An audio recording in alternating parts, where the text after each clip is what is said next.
तो महिला नेताओं पर रिसर्च के आंकड़े दमदार हैं, लेकिन कुछ और दमदार आंकड़े जो आपको प्रसन्न कर देंगे।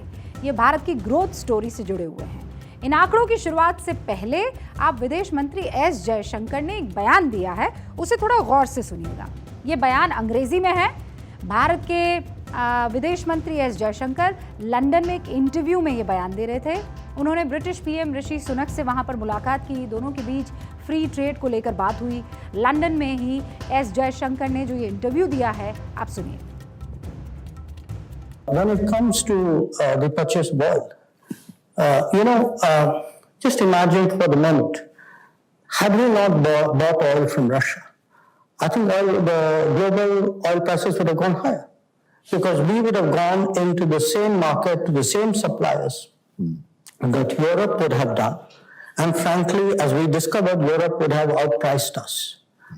We saw that in the LNG markets, where actually many supplies which were traditionally coming into Asia got diverted to Europe. And in fact, at least India was a big enough country to command some respect in the markets, but there were much smaller countries who wouldn't even get responses to their tender inquiries because the LNG suppliers were no longer interested in dealing with them. They had bigger fish to fry. So we've actually softened the oil markets and the gas markets through our purchase policies. We have, as a consequence, actually managed global inflation. So frankly, people should be saying doing service. Yes, absolutely. I'm waiting for the thank you. आपने पूरा बयान सुना होगा। हिंदी में जो हमने उसका अनुवाद किया था वो पढ़ा भी होगा। आखिरी 2 लाइनें महत्वपूर्ण थी। विदेश मंत्री ने जो कहा वो तथ्य पर आधारित है, ये भी समझ लीजिए, और तथ्य कभी गलत नहीं होते हैं। विदेश मंत्री क्या कह रहे हैं कि पूरी दुनिया को हमारा यानी हिंदुस्तान का शुक्रिया अदा करना चाहिए, क्योंकि हमने ग्लोबल इन्फ्लेशन यानी जो विदेशों में महंगाई है, इंटरनेशनल महंगाई है, उसको हमने रोक दिया है एक फैसले पर। विदेश मंत्री एस जयशंकर ने जो कहा उसके माने क्या है, आप समझिए। एक्चुअली फरवरी 2022 में जब रूस और यूक्रेन के बीच जंग शुरू हुई तो अमेरिका समेत पश्चिम के तमाम देशों ने रूस पर आर्थिक प्रतिबंध लगाए। इन प्रतिबंधों में क्या शामिल था, ये भी जान लीजिए। डॉलर में रूस जो है वो किसी भी देश से ट्रेड नहीं कर सकता। दुनिया के देश रूस को टेक्निकल यानी तकनीक नहीं मुहैया करा सकते हैं। रूस से कच्चे तेल और नेचुरल गैस खरीद पर रोक लगा दी गई। रूस से रिफाइंड तेल उत्पाद निर्यात पर रोक लगा दी इन लोगों ने। विदेशों में रूस और उनकी कंपनीज के खातों को फ्रीज कर दिया गया। तो ये तो कुछ प्रतिबंध है जो रूस पर यूरोपियन यूनियन और अमेरिका की तरफ से लगा दिए गए। लेकिन इन बैन्स का असर क्या हुआ? इन प्रतिबंधों के चलते यूरोप में महंगाई शुरू होगी, और बेतहाशा महंगाई। विकसित देशों में भी हालात कंट्रोल से बाहर हो गए। फरवरी 2022 में रूस यूक्रेन के बीच ये जो जंग शुरू हुई, उसके फौरन बाद रूस पर आर्थिक प्रतिबंध लगे, और इन प्रतिबंधों के लगने के बाद जर्मनी में मार्च 2022 में महंगाई दर क्या हुई? 7.4%। फरवरी 2022 में फिर अगर मैं आपको पीछे ले चलूं तो वो थी 5%, और फिर ये मार्च 2022 आते आते कितनी होगी? 7.4। एक महीने में लगभग 2.5% महंगाई दर बढ़ जाती है, और इससे भी ज्यादा ऊर्जा संसाधनों के दामों में 40% की बढ़ोतरी हो जाती है।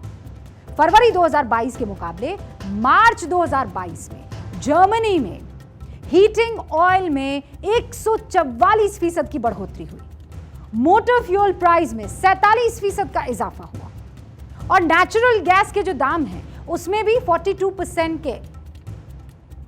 के नजदीक कहीं बढ़ोतरी देखी गई। खाद्य महंगाई दर में फरवरी से मार्च 2022 के बीच एक महीने में ही 1% से ज्यादा की बढ़ोतरी हो गई, और ये 6.2% पर पहुंच गई। अब ये जो आंकड़ा आपने देखा, ये सिर्फ जर्मनी का आंकड़ा नहीं है। यूरोप के हर देश में कमोबेश महंगाई इसी तरह तेजी से बढ़ी। ब्रिटेन में भी महंगाई बेतहाशा बढ़ी। ब्रिटेन में क्या हुआ? ब्रिटेन में जनवरी 2022 में महंगाई दर थी 5.5%। रूस पर लगे आर्थिक प्रतिबंधों के बाद क्या हुआ? अप्रैल 2022 में ये बढ़कर हो गई 9%। फ्रांस में जनवरी 2022 में महंगाई दर कितनी थी? 2.9%। अप्रैल 2022 में बढ़कर ये कितनी होगी? 5.2%। यूरोप के देशों के हालात ये थे। अब महंगाई की बात कर लेते हैं कि महंगाई को भारत ने काबू किया। कैसे किया भाई? विदेश मंत्री जो कह रहे हैं, अब वो जो कहना चाह रहे हैं उसके माने समझिए। रूस पर प्रतिबंध लगने के बाद रूस यूरोप को कच्चा तेल और गैस बेच ही नहीं सकता था। अब ऐसे में दुनिया के तमाम मुल्क जो हैं वो अरब देशों पर कच्चे तेल के लिए निर्भर हो जाते हैं और अरब देश तेल के बदले मनमाने पैसे वसूलते। इससे क्या होता? पूरी दुनिया की अर्थव्यवस्था पर असर पड़ जाता। लेकिन भारत को रूस से सस्ते दाम पर कच्चा तेल मिलता रहा। इससे क्या हुआ कि भारत की जरूरतें रूस की तरफ से पूरी हुई। चीन ने भी रूस से तेल खरीदा। इससे क्या हुआ कि अरब देशों को कच्चे तेल के दाम बेतहाशा बढ़ाने का मौका ही नहीं मिला। देखिए, रशिया यूक्रेन वॉर के समय सप्लाई चेन बहुत इंपैक्ट हुई, तो ऐसे में ग्लोबल मार्केट में क्रूड ऑयल रेट बढ़ रहे थे। अब हिंदुस्तान ने एक समझबूझ का फैसला किया कि एक अलग मार्केट रशिया से क्रूड ऑयल लिया डिस्काउंटेड रेट पे। अगर हिंदुस्तान ये फैसला ना करके उसी मार्केट से क्रूड ऑयल लेने जाता जहां बाकी दुनिया की कंट्रीज ले रही थी, तो वहां रेट बढ़ जाते क्रूड ऑयल के, क्योंकि हिंदुस्तान एक बहुत बड़ा इंपोर्टर और कंज्यूमर है क्रूड ऑयल का। कि हिंदुस्तान ने जो समझदारी भरा अच्छा फैसला लिया, उसकी वजह से कि रशिया से क्रूड ऑयल लिया जाए डिस्काउंटेड रेट पे, ना सिर्फ हिंदुस्तान में महंगाई कंट्रोल रही, बल्कि ग्लोबल क्रूड ऑयल मार्केट्स में भी क्रूड ऑयल के रेट ज्यादा नहीं बढ़े।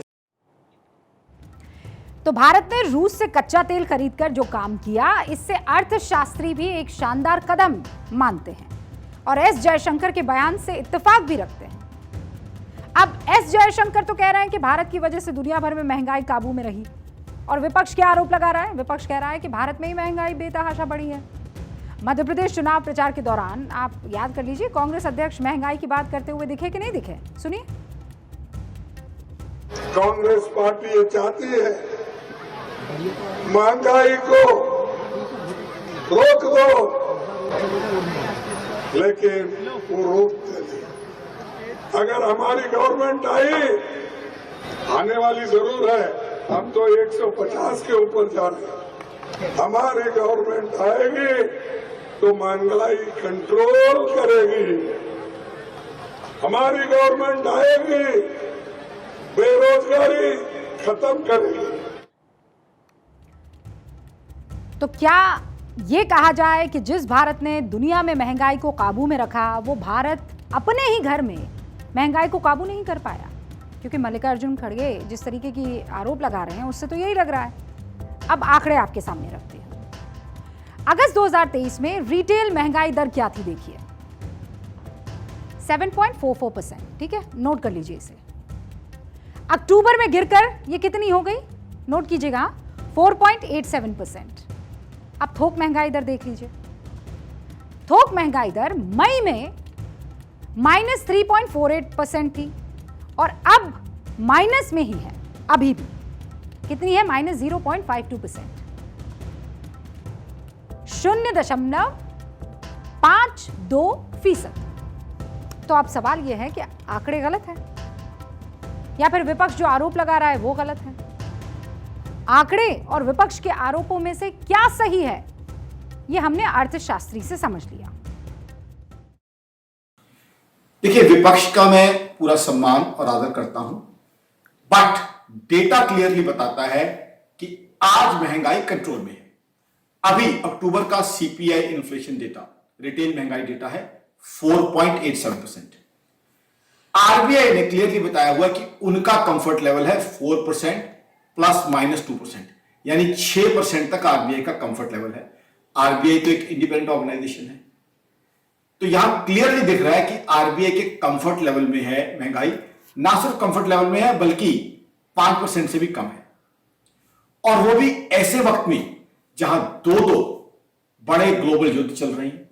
रशिया यूक्रेन वॉर चल रही है, इजराइल हमास इशू चल रहा है, ग्लोबल सप्लाई चेन इंपैक्ट हुई है।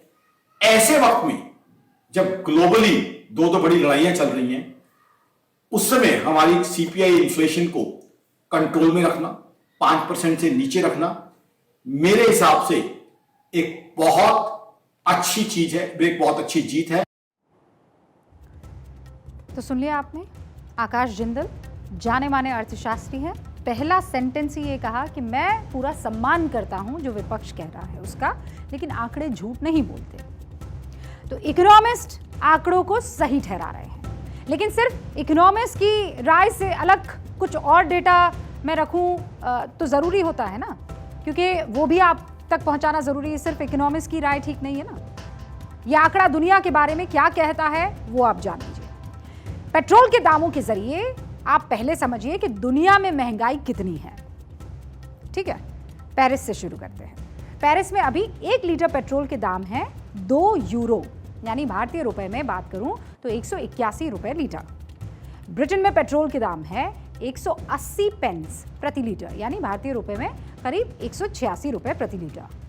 बर्लिन में 1 लीटर पेट्रोल के दाम है 1.9 यूरो, यानी भारतीय रुपए में करीब 172 रुपए प्रति लीटर। और दिल्ली में 1 लीटर पेट्रोल के दाम कितने हैं? 96 रुपए 72 पैसे प्रति लीटर। ये तो पेट्रोल के दाम थे। अब खुदरा महंगाई दर की भी बात कर लेते हैं। यहाँ भी यूरोप के देश भारत के मुकाबले ज्यादा महंगाई झेल रहे हैं। कुछ और देशों का डेटा भी आप देख लीजिए जो महंगाई से इस वक्त परेशान हैं। चिली, महंगाई दर कितनी है? 7.8। तुर्की, जो कि नाटो का हिस्सा है, वहां महंगाई दर कितनी है? 51%। ब्रिटेन, महंगाई दर कितनी है? 7.7%। जर्मनी 6.3%। इटली में महंगाई दर कितनी है? 6%। भारत में कितनी है? 4.87%। एक और सवाल जहन में अब आपके आ रहा होगा, और सवाल क्या है कि क्या भारत में जो महंगाई दर है उससे कम भी महंगाई दर हो सकती है? क्या इससे कम भी महंगाई दर संभव है? और क्या वो अर्थव्यवस्था के लिहाज से ठीक होगी? अर्थशास्त्री से हमने ये सवाल सीधे तौर पर जान लिया। क्या कहा, सुन लीजिए। देखिए, मेरा ये मानना है कि आज की तारीख में महंगाई कंट्रोल में है। WPI यानी थोक जो महंगाई है उसका डेटा तो हम सब जानते ही। रिटेल इन्फ्लेशन भी आज की तारीख में काबू में है। देखिए, आज की तारीख में जो रिटेल इन्फ्लेशन 4.87 पे है, अक्टूबर का जो डेटा है वो हमें काफी रिलीफ देता है। अब इसका मतलब क्या है कि आम आदमी के लिए और इकोनॉमी के लिए बहुत बड़ा रिलीफ है। और इसीलिए इसका प्रूफ ये है कि हमने देखा दिवाली के समय आम आदमी ने बढ़ चढ़ के बाइंग की है। अगर महंगाई ज्यादा होती तो आम आदमी उस तरीके से बाइंग नहीं करता। और ये जो महंगाई कंट्रोल में है इसका देश को और फायदा मिलने वाला है। अभी दिवाली के बाद एक बहुत बड़ा नॉर्थ इंडियन मैरिज सीजन है जिसमें जम के खरीदारी होती है, क्योंकि महंगाई कंट्रोल में है तो लोग जम के खरीदारी करेंगे, इकोनॉमी बढ़ेगी, रोजगार पैदा होगा, GDP ग्रोथ बढ़ेगी। फिर दिसंबर में हॉलिडे सीजन आ जाएगा, क्योंकि महंगाई कंट्रोल में है, लोग घूमने जाएंगे, शॉपिंग करेंगे, उससे इकोनॉमी और बढ़ेगी। तो मेरा ये मानना है कि आज की तारीख में महंगाई कंट्रोल में है, जिससे इकोनॉमी को, एम्प्लॉयमेंट को, सबको फायदा होगा। तो इकोनॉमिस्ट के मुताबिक महंगाई दर अभी कंट्रोल में है, जो इकोनॉमी के लिए अच्छा है, क्योंकि खरीदारी हो कि घूमना फिरना हो, सब कुछ तभी संभव होगा जब आपकी जेब में पैसा होगा और महंगाई कंट्रोल्ड होगी। महंगाई दर और दुनिया के मुकाबले भारत की महंगाई के आंकड़े अब तक आप देख चुके हैं। अब कुछ आंकड़े और देख लीजिए, और ये आंकड़े भारत की अर्थव्यवस्था के आंकड़े हैं। एस जयशंकर ने जो कहा है कि दुनिया को हमें थैंक यू बोलना चाहिए, दुनिया क्या हमें थैंक यू बोल रही है? कैसे, जान लीजिए। दुनिया की रेटिंग एजेंसीज भारत की ताकत की मुरीद हो गई है। कोई अतिशयोक्ति नहीं है, आंकड़े हैं। IMF ने कहा है कि भारत की अर्थव्यवस्था सबसे बड़ी और तेजी से बढ़ती हुई अर्थव्यवस्था है, जो उम्मीदों से बेहतर कर रही है इस वक्त। और भारत अभी दुनिया की अर्थव्यवस्था का ग्रोथ इंजन बना हुआ है। जबकि S&P ने कहा है कि वित्त वर्ष 2023 और 24 में भारत की वृद्धि दर 6%, जबकि 2024 और 25 में 6.9% रहेगी। फिच भारत की ग्रोथ रेट वो इस वित्त वर्ष में 6.2% रहने का अनुमान लगा रहा है, जबकि मूडीज ने क्या कहा है कि भारत की ग्रोथ रेट 6.7% रहेगी। ये वो रेटिंग एजेंसीज हैं जो भारत के लिए काम नहीं करती हैं, और अक्सर आरोप लगता है कि ये भारत को हमेशा जो है बेहतर राय में नहीं तौलती है। फिर भी ये भारत की ताकत मान रही हैं। ये रेटिंग एजेंसीज वो हैं जो भारत के सरकार के इशारे पर अपने डेटा को नहीं बदलती हैं, इनके अपनी मेथडोलॉजी होती है। ये रेटिंग एजेंसी सिर्फ और सिर्फ आंकड़ों पर बात करती है। और आंकड़े क्या कहते हैं? क्या भारत 2029 तक दुनिया की तीसरी सबसे बड़ी अर्थव्यवस्था बन सकता है?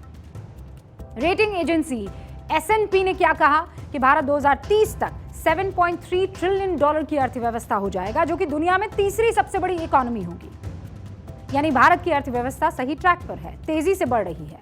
और इकोनॉमी की बात अगर करें तो दुनिया के तमाम देशों की जो इकोनॉमिक ग्रोथ है वो क्या कर रही है, किस तरह काम कर रही है, या कितनी तेजी से चल रही है? क्या भारत यहां पर बेहतर प्रदर्शन कर रहा है कि जैसा बार बार विपक्ष की तरफ से आरोप लगाया जा रहा है कि खत्म है मामला, ना अच्छे दिन आए ना कभी आ सकते हैं, ऐसा जो कह रहे हैं? क्या उन्होंने इस टेबल को देखा है? कौन सा टेबल? 2014 में अमेरिका की अर्थव्यवस्था देखिए आप, क्या थी? करीब 1460 लाख करोड़। 2023 में कितनी हो गई? 2021 लाख करोड़। यानी ग्रोथ कितनी है? 50%। फिर आप चीन की बात कर लीजिए। चीन की अर्थव्यवस्था 2014 में कितनी थी? लगभग 872 लाख करोड़। और 2023 में बढ़कर कितनी हो गई? ये आंकड़े ध्यान रखिएगा, हाँ, 1497 लाख करोड़। यानी इसमें कितनी बढ़ोतरी हुई? 80%। जापान की अर्थव्यवस्था कितनी थी 2014 में? 349 लाख करोड़ से ज्यादा। 2023 में कितनी हो गई? लगभग 407 लाख करोड़। यानी 30% की बढ़त इसमें देखी गई। अब जर्मनी की बात कर लीजिए। जर्मनी की अर्थव्यवस्था 2014 से 2023 की अवधि में 323 लाख करोड़ से बढ़कर हो गई 341 लाख करोड़। ग्रोथ कितने परसेंट हुई? 5%।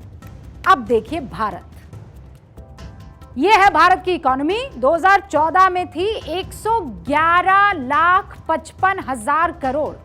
113 लाख 55 हजार करोड़। और 2023 में बढ़कर ये कितनी हो गई है? 282 लाख 83 हजार करोड़। यानी कि 150% की बढ़त, 150% की बढ़त। यानी दुनिया में सबसे तेजी से बढ़ती हुई अर्थव्यवस्था कौन है आपसे पूछा जाए तो भारत। इसका मतलब यह है कि हम बहुत तेजी से अपने टारगेट की तरफ बढ़ रहे हैं। और वो लक्ष्य क्या है? वो लक्ष्य है 2047 तक विकसित भारत का निर्माण। और हमें उम्मीद है और ऐसी प्रार्थना है कि भारत तय वक्त पर, इनफैक्ट उससे पहले, अपना लक्ष्य हासिल जरूर करेगा।